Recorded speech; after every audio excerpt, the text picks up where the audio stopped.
повестке последнего заседания Госсовета Коми в этом году 24 обязательных вопроса. Спустя месяц парламентарии вновь возвращаются к бюджету. Из-за стабилизации экономики и увеличения налогов на прибыль компаний доходы региональной казны увеличились на 1 600 000 000 рублей. Правительство Коми по поручению главы решило направить эти деньги на безопасность в школах, капремонт в поликлиниках и больницах, на субсидии муниципалитетам на местные вопросы. Депутаты такой перевод поддерживают. На здравоохранение 530 миллионов рублей, на образование 640 миллионов рублей, на предоставление субсидий муниципальным образованиям на оплату расходов по исполнительным документам по взысканию задолженности за содержание заселенного муниципального жилого фонда 366 миллионов рублей.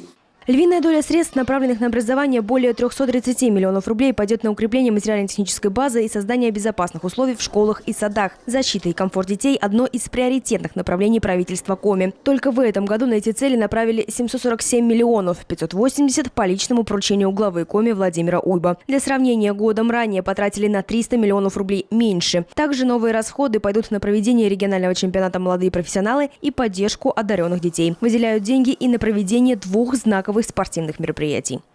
Отдельного внимания заслуживают предстоящие крупные спортивные события. Это в первую очередь чемпионат мира по хоккею с мячом, который ждут наши жители республики, ну и не только наши жители республики, вся страна ждет и мир. Кроме того, в наступающем году Республика Коми примет ведущих спортсменов страны в рамках чемпионата России по лыжным гонкам.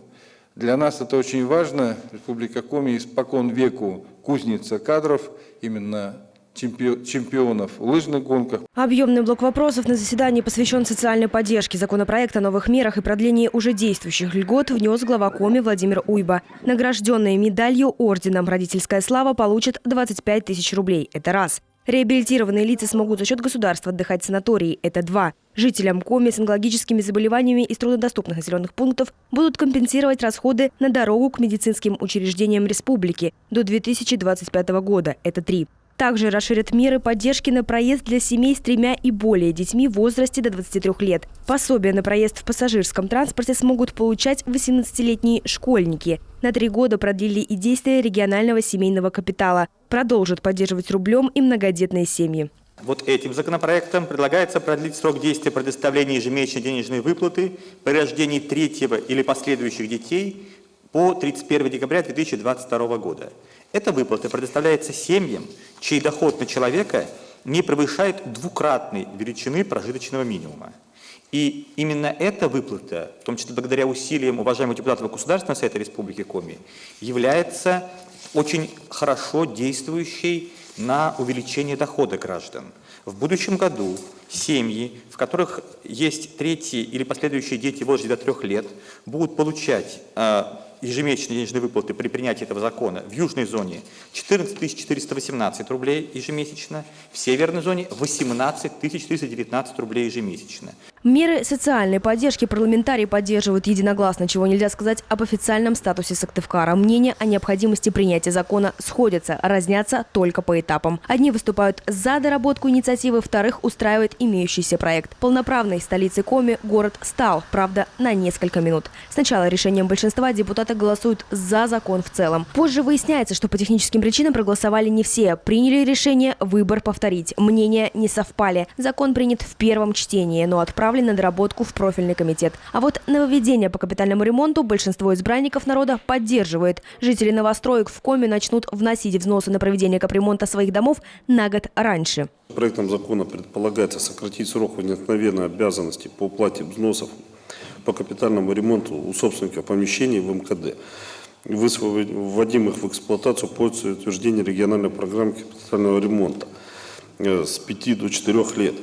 Решение о сокращении срока позволит обеспечить дополнительное привлечение финансов на программу капитального ремонта. Как отмечают в профильном ведомстве, на капитальный ремонт общего домового имущества приходится копить жильцам годами. Дом нуждается в обновлении через 15 лет после ввода в эксплуатацию. В нынешних условиях, к примеру, 96-квартирный дом соберет за 10 лет ориентировочно 3 миллиона рублей, которых будет недостаточно на проведение капитального ремонта. Также на заседании депутаты поддерживают идею правительства Коми предоставлять сиротам жилищные сертификаты в размере размере 1 800 000 рублей. Это заседание Госсовета Коми последнее в нынешнем году. За 12 месяцев республиканские парламентарии приняли 162 закона и 249 постановлений. Мы сейчас двигаемся единой командой.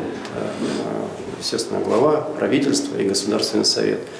В постоянном диалоге мы можем спорить, но всегда выходим на какие-то конструктивные решения. Это основа того, что будут приниматься правильные управленческие решения в интересах жителей и приниматься законы, которые будут как раз служить развитию республики и обеспечению благополучия жителей республики Коми. После небольшого перерыва депутаты в таком составе соберутся уже в следующем году. Первое заседание уже 5-й сессии Госсовета Коми состоится в феврале 2022 года. Наталья Юрьевна, Артем Соколов, телеканал Юрган.